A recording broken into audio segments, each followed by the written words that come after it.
ꯑꯍꯥꯟꯕꯃꯛꯇꯗ channel ꯑꯁꯤꯒꯤ ꯃꯥꯏꯀꯩꯗꯒꯤ ꯃꯌꯥꯝꯕꯨ ꯇꯔꯥꯝꯅ ꯑꯣꯛꯆꯕꯒ ꯂꯣꯏꯅꯅ ꯏꯀꯣꯛꯅꯣꯅ ꯈꯣꯏꯔꯨꯝꯖꯔꯤ꯫ ꯉꯁꯤꯁꯨ ꯃꯍꯧꯁꯥꯒꯨꯝꯅ ꯌꯥꯝꯅ ꯅꯨꯡꯉꯥꯏꯔꯕ ꯍꯣꯔꯔ ꯁ꯭ꯇꯣꯔꯤ ꯑꯃ ꯄꯨꯗꯨꯅ ꯂꯥꯛꯆꯔꯤ꯫ ꯋꯥꯔꯤ ꯑꯁꯤ ꯍꯥꯟꯅ ꯃꯃꯥꯡꯗ ꯊꯥꯒꯠꯆꯈ꯭ꯔꯕ ꯑꯃꯤꯠ ꯀꯨꯃꯥꯔ ꯍꯨꯏꯗ꯭ꯔꯣꯝꯕꯒꯤ ꯋꯥꯔꯤꯅꯤ꯫ ꯋꯥꯔꯤ ꯑꯁꯤꯒꯤ ꯃꯃꯤꯡꯅ ꯏꯄꯨꯒꯤ ꯁꯣꯔꯥꯠ ꯑꯅꯤꯁꯨꯕ ꯇꯥꯡꯀꯛ꯫ ꯑꯗꯨꯗꯤ ꯃꯌꯥꯝ ꯋꯥꯔꯤ ꯑꯁꯤ ꯇꯥꯃꯤꯟꯅꯔꯁꯤ꯫ ꯁꯟꯖꯨ ꯇꯨꯝꯕ ꯍꯧꯒꯠꯂꯛꯄ ꯃꯇꯝꯗ ꯃꯁꯥꯗꯣ ꯏꯍꯩ ꯍꯩꯅꯤꯡꯗꯦ꯫ ꯍꯥꯟꯅꯗꯒꯤ ꯍꯦꯟꯅꯁꯨ ꯌꯥꯍꯧ ꯑꯗꯨ ꯊꯦꯡꯖꯤꯟꯕꯗꯧꯅ ꯇꯧꯏ꯫ ꯑꯗꯨꯅ ꯃꯁꯥ ꯃꯎ ꯑꯗꯨ ꯏꯅꯝ ꯅꯝꯁꯤꯟꯕ ꯃꯑꯣꯡ ꯑꯗꯨꯗ ꯃꯍꯥꯛꯀꯤ ꯃꯃꯥ ꯕꯤꯃꯣꯂꯥꯅ ꯑꯁꯝꯅ ꯍꯪꯂꯛꯏ꯫ "ꯀꯔꯤꯅꯣ ꯍꯟꯗꯛꯁꯦ ꯌꯥꯍꯧ ꯊꯦꯡꯉꯛꯏꯗ? ꯅꯄꯥꯅꯁꯨꯅꯦ ꯌꯥꯝꯅ ꯉꯥꯡꯂꯕꯅꯤ꯫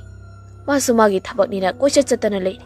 ꯑꯗꯨꯒ ꯑꯩꯁꯨ ꯏꯃꯨꯡꯒꯤ ꯀꯨꯞꯅꯣꯝꯁꯤꯗꯅꯦ ꯃꯤꯀꯨꯞ ꯑꯃꯐꯥꯎ ꯀꯥꯏꯊꯣꯛꯄ ꯉꯝꯗ꯭ꯔꯦ꯫ ꯅꯄꯨꯁꯤꯁꯨ ꯂꯥꯏꯒꯤꯅꯤ ꯇꯤꯟꯒꯤꯅꯤ ꯍꯥꯏꯗꯨꯅꯅꯦ ꯃꯥꯒꯤ ꯊꯣꯛꯄ ꯊꯕꯛꯇꯣ ꯑꯗꯨꯝ ꯇꯧꯗꯨꯅ ꯂꯩ꯫ ꯅꯪꯁꯨ ꯐꯅꯗꯤ ꯆꯍꯤ ꯌꯥꯝꯂꯕꯅꯤ, ꯋꯥꯈꯜ ꯈꯔ ꯈꯟꯕꯗꯤ ꯌꯥꯔꯕꯅꯤꯀꯣ." ꯃꯃꯥꯒꯤ ꯁꯩꯂꯧ ꯑꯗꯨꯗ ꯁꯟꯖꯨ ꯁꯥꯎꯖꯨ ꯁꯥꯎꯅꯤꯡꯉꯦ, ꯑꯗꯨꯕꯨ ꯃꯥ ꯋꯥ ꯃꯈꯥ ꯇꯥꯔꯝꯗꯅ ꯃꯅꯤꯡꯂꯣꯝꯗ ꯕ꯭ꯔꯁ ꯇꯧꯅꯅꯕ ꯊꯣꯛꯈ꯭ꯔꯦ꯫ ꯃꯅꯤꯡ ꯊꯣꯡꯗꯣ ꯍꯦꯛ ꯍꯥꯡꯇꯣꯔꯛꯄꯒ ꯃꯈꯣꯏꯒꯤ ꯃꯄꯨ ꯑꯍꯜ ꯑꯗꯨ ꯑꯔꯥꯝ ꯆꯧꯀ꯭ꯔꯤꯗ ꯃꯈꯨꯠꯇ ꯆꯔꯩ ꯑꯃ ꯄꯥꯏꯗꯨꯅ ꯐꯝꯂꯒ ꯌꯦꯡꯗꯨꯅ ꯂꯩꯔꯝꯃꯤ꯫ ꯃꯗꯨ ꯎꯕꯗ ꯁꯟꯖꯨꯗꯨ ꯁ꯭ꯋꯥꯏ ꯂꯥꯎꯏ, ꯈꯣꯡꯊꯥꯡꯗꯣ ꯆꯞ ꯂꯦꯞꯄꯤ꯫ ꯑꯃꯨꯛꯇ ꯑꯁꯨꯝꯅ ꯃꯄꯨꯅ ꯃꯉꯣꯟꯗ ꯌꯦꯡꯂꯛꯇꯕꯅꯤ꯫ ꯈꯤꯇꯪꯗꯤ ꯍꯩꯅꯔꯤ, ꯑꯗꯨꯕꯨ ꯕ꯭ꯔꯁ ꯇꯧꯗꯗꯤ ꯇꯧꯗꯕ ꯌꯥꯔꯔꯣꯏꯗꯕꯅꯤꯅ ꯕ꯭ꯔꯁꯇꯨ ꯇꯧꯅ ꯇꯧꯅ ꯀꯔꯥꯟ ꯀꯔꯤ ꯊꯣꯛꯈ꯭ꯔꯕꯅꯣ ꯃꯍꯥꯛ ꯍꯥꯏꯅ ꯈꯜꯂꯨꯕꯗ ꯅꯤꯡꯁꯤꯡꯕ ꯑꯃꯠꯇ ꯊꯣꯛꯈꯤꯗ꯭ꯔꯦ꯫ ꯇꯨꯝꯕ ꯋꯥꯠꯄ ꯅꯠꯇ꯭ꯔꯒ ꯌꯥꯝꯅ ꯋꯥꯔꯨꯕꯒꯤ ꯃꯀꯣꯛ ꯑꯗꯨ ꯏꯆꯤꯛ ꯆꯤꯛꯄꯗꯧꯅꯁꯨ ꯇꯧꯏ꯫ ꯕ꯭ꯔꯁ ꯇꯧꯕꯁꯨ ꯂꯣꯏꯔꯒ ꯗ꯭ꯔꯦꯁꯤꯡ ꯔꯨꯝ ꯑꯗꯨꯗ ꯆꯪꯂꯛꯑꯒ ꯃꯤꯡꯁꯦꯜꯗ ꯃꯃꯥꯏ ꯃꯃꯤꯠ ꯑꯗꯨ ꯇꯩꯊꯣꯛꯏ꯫ ꯃꯇꯝ ꯑꯁꯤꯗꯁꯨ ꯃꯉꯣꯟꯗ ꯑꯍꯣꯡꯕ ꯈꯔꯗꯤ ꯎꯔꯤ꯫ ꯃꯤꯄꯥꯟꯁꯤꯡ ꯑꯗꯨ ꯃꯨꯁꯟꯕ ꯑꯗꯨꯒ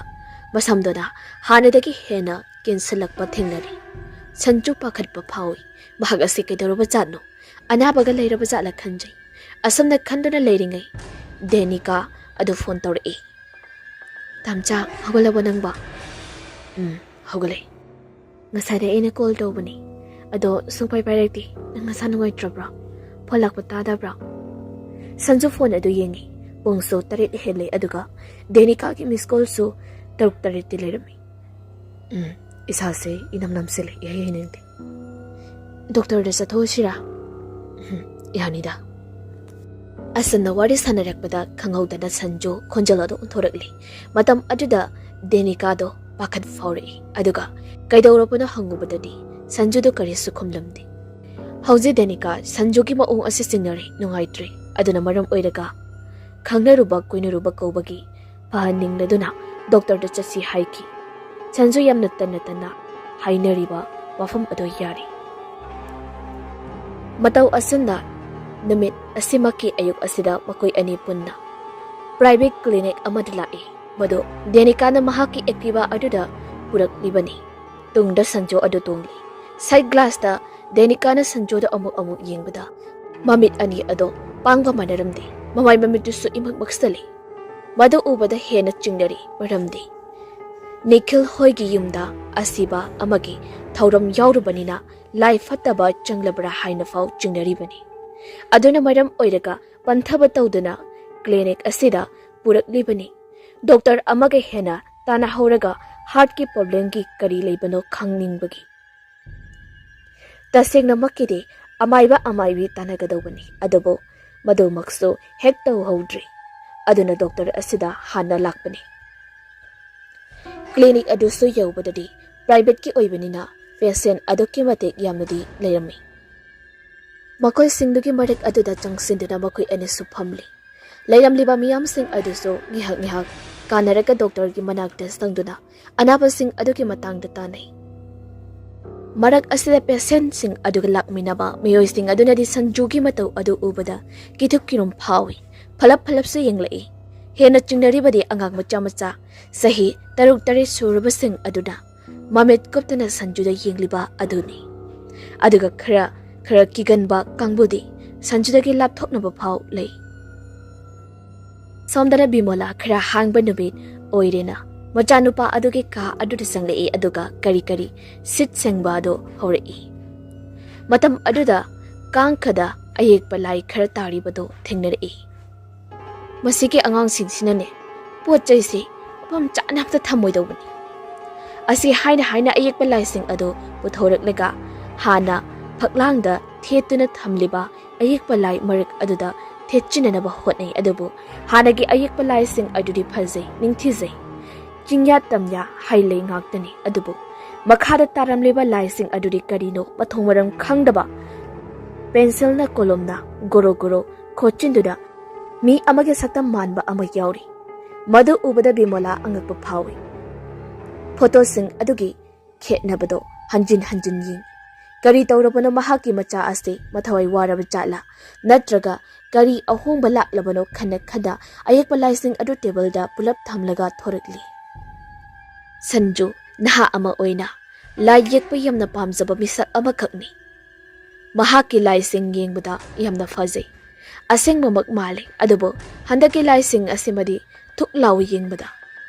aduga mahaki mapu ahal asinasu thaina lai sanaram labaso handakti lepurabani adubo atombagi imung adugi damak amadi khul adugi damak yaifanaba hotnarubada amuk mahei pumba ado sizinarubani aduna mahakso masa ado inungdi nungai tribani adubu mathakta masunupa Sanju gi maong matau ase mahak kharadi chingnaribani amaramda housing Sanju doctor adugi manakta sangi doctor aduna ahanbada BP temperature amadi weight to only matam aduda angakpa result ama fangi madudi masadi karisu sabanati adubu temperature asidi aduki batik wangamli weight so masaga chanada lummi maduda doctor asena kari layingno khangdraduna masi mahagna risk launingdraduna achamba hidak langthak masada ingthananabagi oina tharaduna thadurakli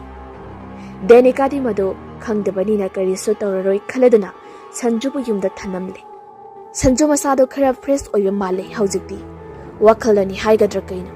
mahaki mapu aduna sumang muchi amada phamduna ungduna leiringai Sanjudo manakta changsinge tawri adubu masada chingna bagumna tawi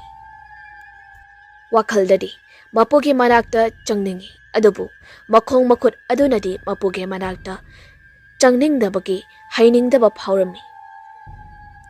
matam asida phamduna leiramba mapu aduso phat onthori aduga hanglai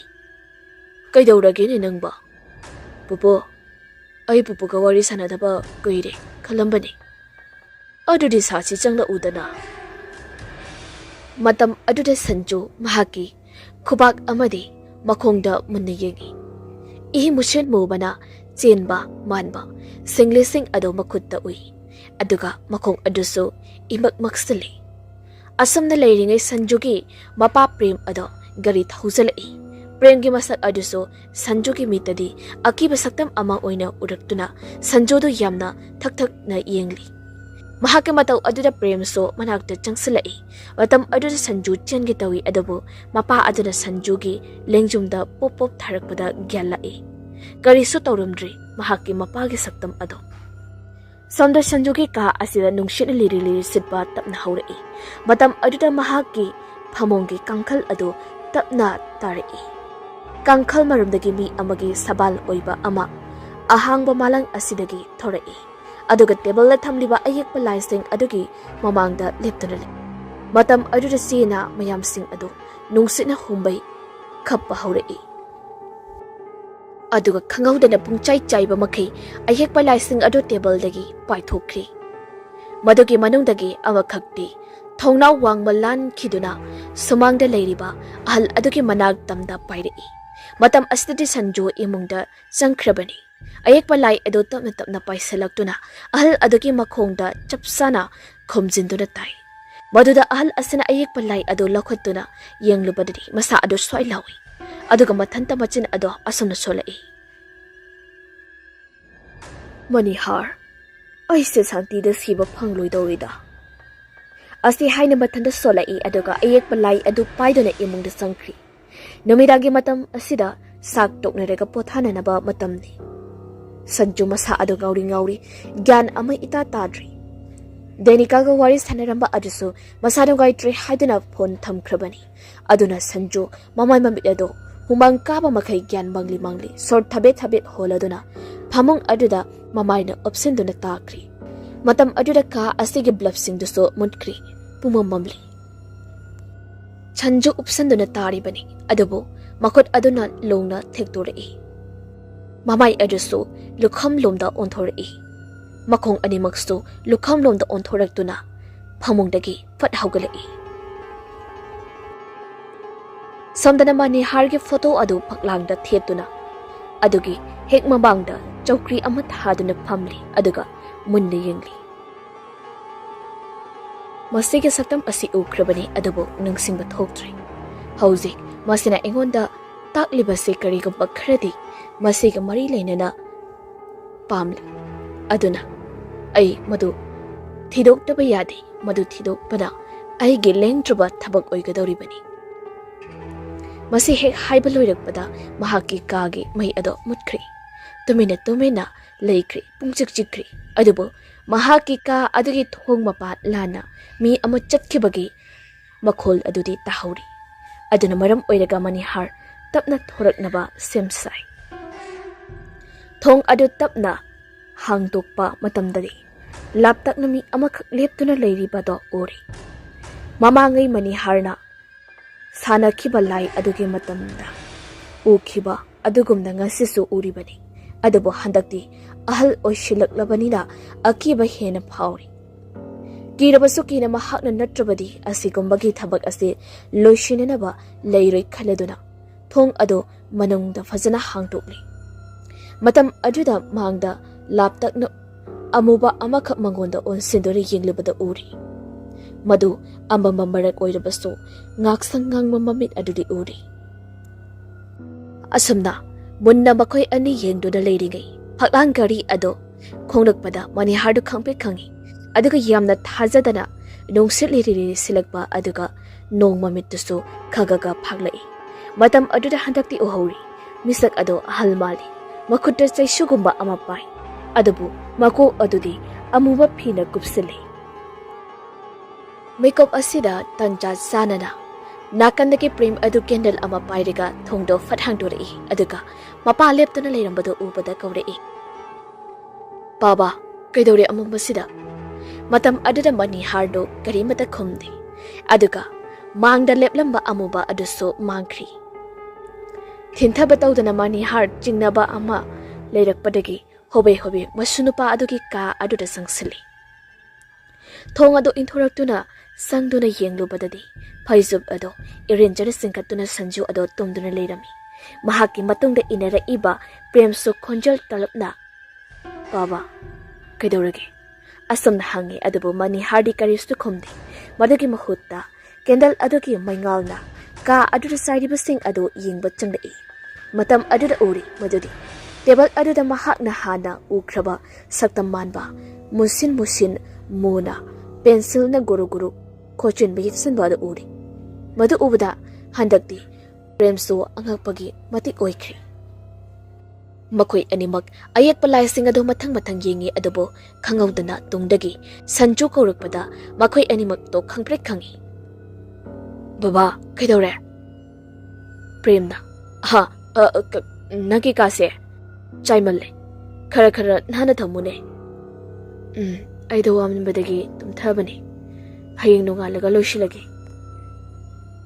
Asi haina mani harda mundi yenglai. Magi miyeng ado ahal oiraba mani har kirap toba phawi. Tungda makot aduna sebang amakhakti lona pairibani. Adubo thawa sadana sanjodo changsalai aduga ayek palai sing ado mathang loisile aduga hairei. Handakti laikhuye amatambani pak na hayu yadre. Aduna aido pang sauni adunani chaikhairisi. Ado pupu hoisu amta tumnindribo. Sanjugi haningaidagi manadaba wahi wata ado prem amade mani har ado mundi yengnai aduga mani harna khumlai. Isubu kaitawri bano hainane napaga ibani ne yengba changlaini. Nasa inung nungaiti haiduna. Ado phari nasa khara nungairabasu uri. Potharo phajada pupu hoi thoagi ko. Asi hairam laga thoki tawi adobo tungdagi sanjuna nokfet tawna ambo asumna hairei.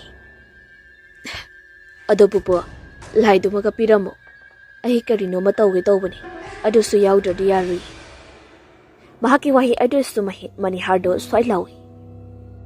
Chubadagi huwang marik senthari. Handakli tasengna khangli Sanju oidre haibasi. Aduna manam oidaga lan thengnaba lalong siludaba yararoi khanduna jingnaba leitana ayek palai ado makutagi lauthuraktuna Sanju da piri. Aduga ka asdagi khonglei thuna thorai. Hek tholakpaga mapa prem aduna baba kaidorabano ichase hanglai. Manihar khara khazik sathoaga mahakna chingnariba sing ade haigi tawi adubu onthorakpada Sanju ado amuk leptuna lerami. Sanjuna baba moise yadrido lautro asamna nofet tawraga hairamnaga electric fuse manak aduda changkri aduga khara sem saraga tawbada mai ado lakli pungat ngali hadakso Sanjuna nofet tawramlaga mahaki ka da changkhraga thong ado lo singkri mahaki maong mataw asida prem amadi Manihar yengnaduna lehawi yengnariba ase Manihardi jingnabana thallabani mathangi namittane chakhumdagi bemola do khanglaw lawrai kaidawrabano haiduna prem amadi Manihardo chinsinduni yengle maduda uri haudong amakhakna mabuki saruk amata yauduna naitana leiramba ado sangsinduna prem na yenge adubu madu huigumba natragana kari jibana charibano hatlibano gyan tadi angakpa amasu oiri aduga asamna leiringai Sanju ado mamai mamit noira duna phamungdagi thorai kaino sidi kamai tawrino haima khangde bongo aina thorakpadare sumaina tawramli sini Maniharna imungsi layamukta khurumdabu yararoi lai hek palakpada Sanju ado mamit ado sakmusinki aduga karigaba wa amata hairamdara yamna phingna maniglomda thoki mataw adu Manihardi hena chinglirabani adubu kari kamdaw sigi mahakso kupna khalibani asamna numit asimadi leli adubu Sanju amokso gyan lakpadawna tawi ngarang ahing mahakna kari tawkhibano haibado maseng marang oina mamita khara uri mahakna uriba asi mahaki inai tairaba makhot amadi haudung adubuni duga mahaki mamangdada masak khangdaba ahat amage saktam aduni adubu phajana ningsingpadi thoktre aduga mahaki makhong asida tariba asiso ahal aduna mahaki mapu oiriba Manihargi maming yamna singnana kauba khonjal aduni nungthilgi matamni haidana Manihar adu mahaki ka aduda phamungda hiptuna radio ama thaduna leri sumsum uitharurabane adubu radio adugi khonjal di natamba yamna hainadaba khonjal ama mahaki maming bo hanjin kaurakpa aduda Manihar da mabit ado khangsing singlai radio aduda munna yengduna amuk sutai adubu handakti kariso takhidri matam asida thongjinda kanagumba amana lumdana yengnamlaga chatkhibagi maongda khanghauri maduda Manihar ado khonglei thuna phamungdagi kumthariklega thoraktuni yenglubadadi Sanjugi kagi thongi padar ado lengli toramba aduda chingnaraduna prap changsilai aduga Sanjudo hiplibra ying aduba phamungda hippado udri madugi mahot mahaki hek matungda Sanjuna pupo kaidawrage kana yingino asi haina hairakpada khangprek khangda yamna kina yingthurai maduda Sanjudi nofet tawraga leirami aduga mahaki ka aduda sangkri Manihar karigamba wa amata ngangdana lepnaga yengduna lehawi Sanju su thawa sadana phamungda hipthakri adubu table da leiriba ayek palai adudi Manihar da yenglakpadongna tawi Manihar ayek palai aduda munna yengi madu maseng marang oina mahakna ukhraba masak amagumna ningsingge tawi adubu ningsingbadi thoktri thum thinthaduna thamlabadi pumnaba manglakani khaladuna Manihar ngasigi numit asi maktada mahaki haijaba pumba sizinaduna karino tawribase khangdoklage khanduna nungthil asidagi tumdaba makhe polam chalam kaya mahaki ka aduda ponjille madu masa mamaude khanghandri numidang oyaklapade Sanju amadi Manihar do phalap yengni Sanju na yenglibana yamna hainadaba ki gadaba miyengdani aduga Manihar na yengliba tuna yamna kina amadi chingnana yenglibani cha ising hektokpaga magi kada hek changna khibaga Manihar thongado puna chen lolaba matungda kang khada thamliba mahaki polam sing ado loinama puthorakle aduga haunaba semsai somdana sanju phamungda sangduda denika da phone townaba semsai Manihar masa ado asengba phi hongdokli aduga isingna masa pumba adu khiktoktuna mahakna lonaka adudagi kauthok khadoba ayekpa lai amado puthorai aduga mamangda dub ama thaduda thamliba mapam aduda thamli matam asida somdana sanju masa ado soi laurei adubo masadi gyan tajaba natti Manihar machinda sumurum solaba mantra ado tawduna ayekpa lai adubo hanjin kamsin badagi somda sanju ado denika ga wari nungaina sanaramba ado sakpam ama fat on thokri phone wari aduda so chaplekri denika so haifeti khanjan haubani adubo karisu hallaga phone ado torakri sanjudi mamit ado musin mushilaga maya ado launa ka thori maya manung do so musin muri khujin amadi unsa sing ado jarjara musalai mahaki haksang da musin da basaru amata yausilaktri masama u ado longthek thektuna phamungdagi sitlaga kumthari aduga thongjal tamna thorekli thongjin hentorakpada mamaga mapakagi ka aduda murum ngang da wari sanariba ado haifeti tarami adubo mahakpu kauriba mafam adomda haibadi mapu adugi karomda sancharadana lai lonsindana thamliba thong aduda hangdok raknaba gitnamai maduda somdagi Manihar su khangli aduna Manihar hena kana mahaki mantra ado soli matam aduda khoi saunaraba sanju so thong ado hanjin namak palepti adabo khara ilam laba matungda chablipkri Manihar kaidauraktoino haina khalli adubo mahaki mantra adudi sonba lepti ngihak leiraga thongnau adomda mi amabu chatpagi samil ado faurei thongnau adomda abo fat yengi tapna satkibaduda haujikti mahaki phamungdo hek mapagi phaglang adwaida chaplep makol ado Manihardi yamna kina adobu yengduna lei ngak tuminda leiram labaka phamung ado lingli ahingba jiba amagumna lenglei maduda Manihar mahagi phamung aduda tappai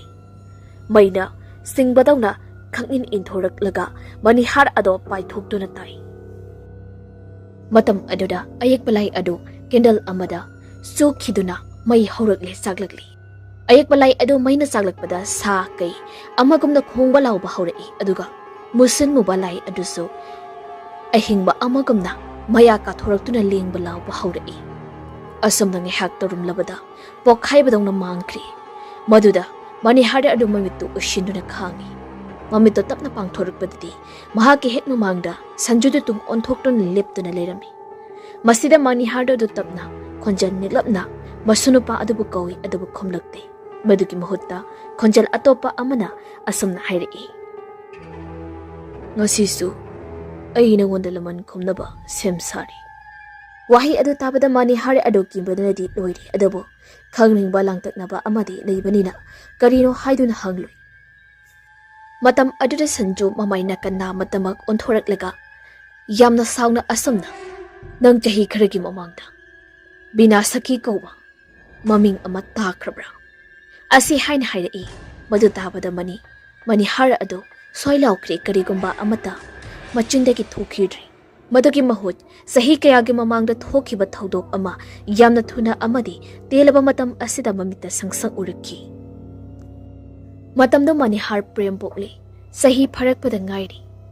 yamna nungshireba matam haibaduni asigoma matam asida nupi amakhak thawai yamda wana dungaitana mahaki thongal aduda sanglei madu ubada machanupa adubu laknaduna leiramba Manihar mamai adu maksanki Maniharna ibema kana hangbono kari dana sige bina som oibirabra oza Manihar haidibase mani kari dana sige ahi oza ga yamna aruba wafam amatang tana daba yadri aduni hekta laksabani kaisu kaidi asanda makoi anido mangon na simakta wari do sanari matam aduda bina kabla kalwaduna mahaki thamoi kai khibagi wari sing adu lirai bina gi manawru pine saki hariba asi aduga binaga nungsinaba nupani Chandradeva hairiba asina Chandradeva hairiba asina hauji sanjogi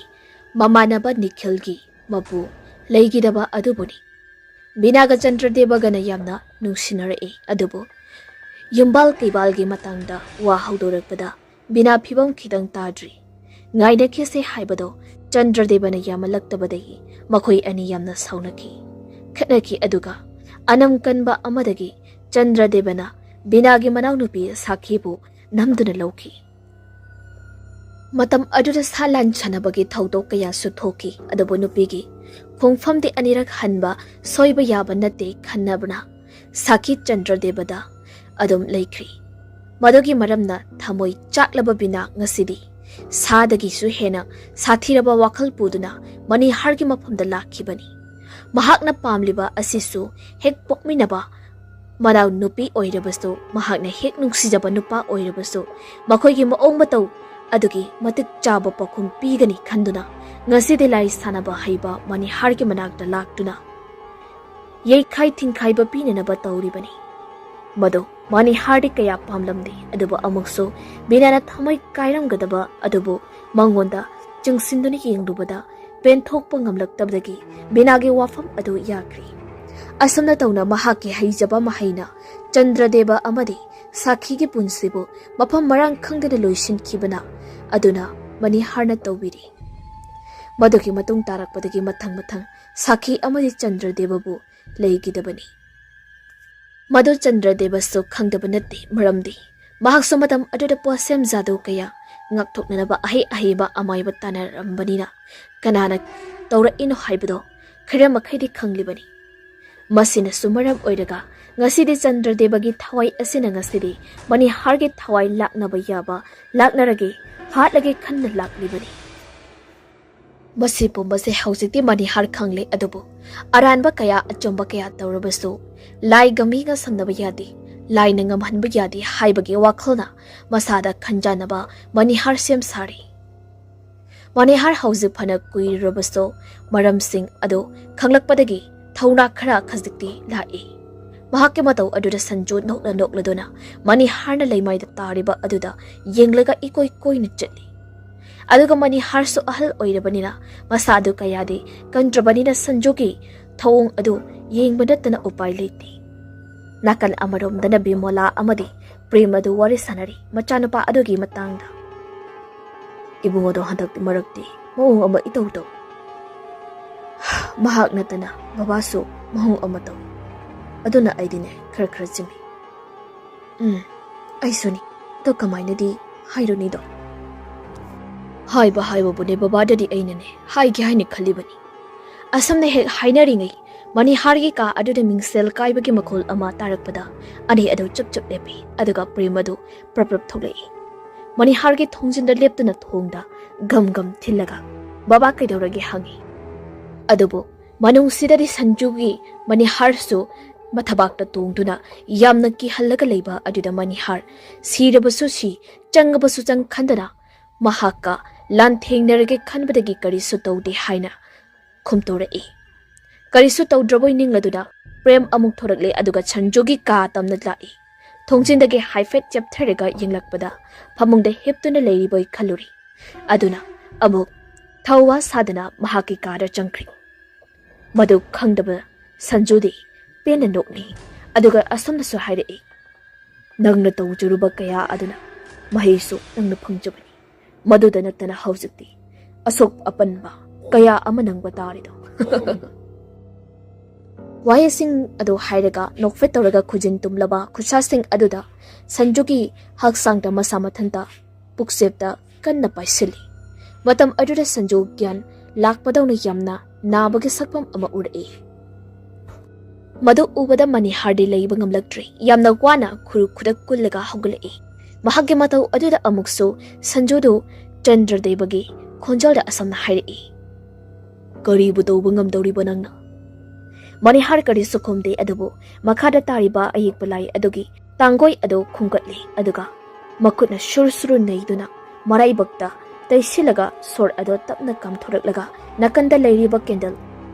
मा अनि अदो मई फटफट मुटखी मदो मनिहारगी ख्वाइदगी साथीरबा महेनी मदुदा संजू अदो नोकथोरई अमम मरक असिदा असिरा नंगी लेजबो पोंबदो adobo अमम मरक ओइबनिना मनिहारसु संजूसु अमत उनद्रे मनिहारदे तुमिना महाकी महै पोंबा अदो सिजिनबा हौरक्लबनी संजूदी थवा सादना नोक नोकदुना महाकी लीला मपुंग फागदौरे Khanna ngairi yamda thajadana langtruk langba ising marik marik मनिहारगी मफमदगी चाइथोरई मदुदा संजूगी हक्सांगदा थेंखिबदा Sanju अदो मई पोकपदौना खंगलाउ लौरई अदुगा खंगसाउ साउना संगलकपदा मुलुरबा candle पुंबादो फटंगालई मतम अदुदा उरी मनिहार खोंग्राई चलदुना ममित अदो संजूदा कुप्तनी येंगलगा मचिंदा मंत्र सोलगा मकुट्टा इसिंग खरा पाइदुना लेरंबदो Uri मदुदा Sanju यामना ngaknadi yenglei aduga mahaksu manihar da chongsindu namge tawbada chongsinba ngamdri maramdi manihar gi akoibada ut pareng pareng saithokduna thanamli adudagi yamna sauna sanju koyang yenglei aduga nakanda leiriba tul amadi table adu thomjilei adubu manihar adu fauba sanghanba ngamdanaba mantra ama question khibadagi karisu sokpa leitre mayam sing asi urakpada sanju mai hobo makhe sarokpadagi amuktang kanna laurakpada ka asida leiriba mingsel pumbado loine kaikri aduga thangnaba kada tumliba mamaga mapaga su khangprek khangna chenthori prem thong adu hangdokna bakana thille aduga kaukhaina basu hotnari adugi mahutta karisu machu lengmangamdri adubu madu khanglaba sanju mahaki sakti tawna thong adu fat hangdoi aduga ahang mamalangda prembu sor sor chingshin khiduna sanjogi mangda taduna leiri masi urabaso mane harde mahaki thorongi da machi amata lengdi aduga mama oiribe bimola so kapna chinsilakpani adubo sam amakhakna humdo khibaduna phaklangda mako adu yesan khibadagi gyan mangduna takri prembuda sanjogi thoraba khujin aduna mangak samda kana meshinduna thangkhalai matam adida prem pring pring kauduna anaba chaina amadi phungkatliba sor ado phanaba khangli matau adura sanjudi nokli aduga mani harna mingsal machet na palaba mamai mamin adudagi chen tharakpa yesing aduga loinena yamna wana mahaki haijaba mahe ado soli nakandana taduna leiriba mamong nupi bimolagi mathakta reg ama leiriba adugi manakta arumba posak ama tarakadawagi ngaiduna leiribadusu uri una masi amata lengdana leiriba aduda sanjudi thau saba tawdana yamna harawna nokduna mahaki aningba apamba kya ado tawri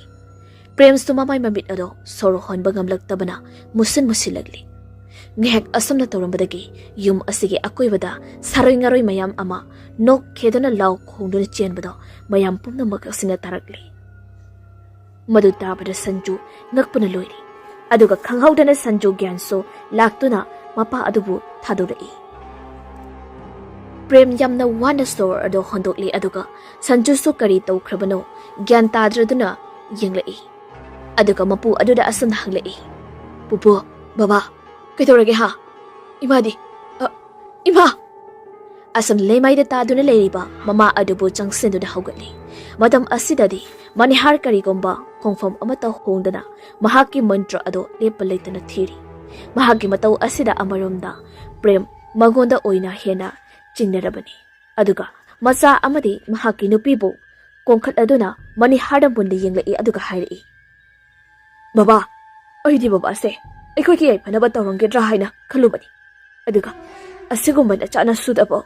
hatnen aba lang thakleba prengi wahai asigumna yamna warona hairakpa wahising ase taruraga manihar mamit tagi papi ado sintharei sanjusu yamna pendana teng thaba wakat bahori adubu yumsige akoiba sidadi sangsar ama oikri saroi ngaroi mayamgi khonjaltana sibadi yade sokpadi yade khanduna prem macha amadi nupi bu tawduna hek thoke tawbaga thongsil aduda musin moba langtruk langba ama leptuna lerami madu sanjudi aduki matik kire adubu premdi hena sauningba amadi warawara maram oiraga thauna fana Nakanda layramba chaisu amada thomi. Adubu karisu changdi ahangba malangda hai humbaga pangkhak oikri. Hanjin hanjin hairabasu upai leitraba adudadi premamai adu maniharda onthoraktuni ying'i. Manihar wadi machet amata ngangda mapi senthana makoidi yingduna layrambada uri. Pendabada hemalakpana prem chaisu adu tawduna kupai chetna paiduna manihargi manakta changsilai aduga manihargi makok mapa aduda gangadabagi haitharakpada madudasu amuba thawai aduna paisilakduna ngakthokri. Matam aduda prem aduki mati angakpa ama oikri. Karigidamak asuna thawai asuna kanbiri banaw khalai adubu thangnaba mikupta tungdagi phatraba thawai adu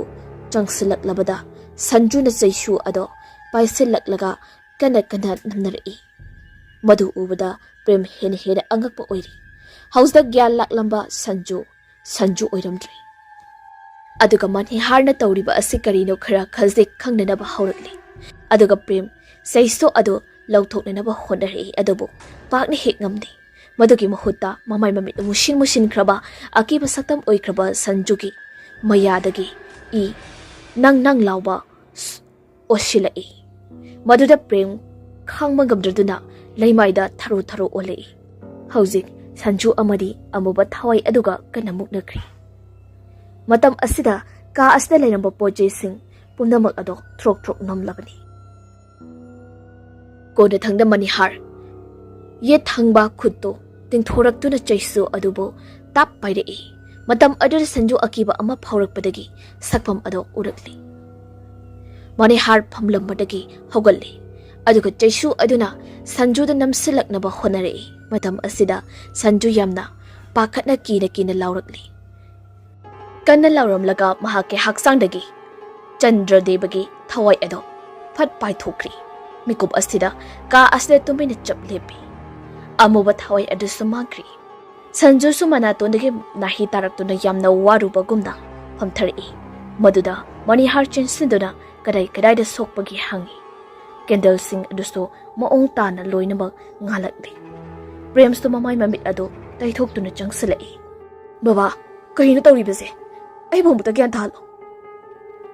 Isu nupasi phatraba. Asi leibak yawba ngamdraba thawai amana di chinduda pubada bagi taw. Madugi sumathakta aingondasu mamang taknaba silaklibani. Madu ngakthoknanabani aini ngasai makai wa na hotnaribase. Asamna sanjupi ama tawduna manihargi homang marik ado sentharakliba ado taithokpirei. Loinana bimolasto gyan khagalakli adubu hanba leiti. Phaklangi akoibada Chandra Devana sauna maniharbo amare bakoi singbu kinaraba law khongba haurei. Andaksto kihan khanganba amagi manung channa potchai sakhaibagi haurakpa amadi amuba kaya ka manung asida akanba saphuga loinana koi pai ba haurei. Amuksu amuba sing adana potchaida thomjilakpada koi pai ri koi chen cheli koi chai jakhai. Handakti lemna tharare matargumna manihar maraibakta kokshet ama setuna kishinkri aduga maraibakta laibak leisa amadam seluduna yamna sauna mamit adu pangthurakpada prem amadi sanju phauba akiba phauri. Phamlambadagi haugalai khudai namai suning thijana yefsilaga semsai lanmi amagi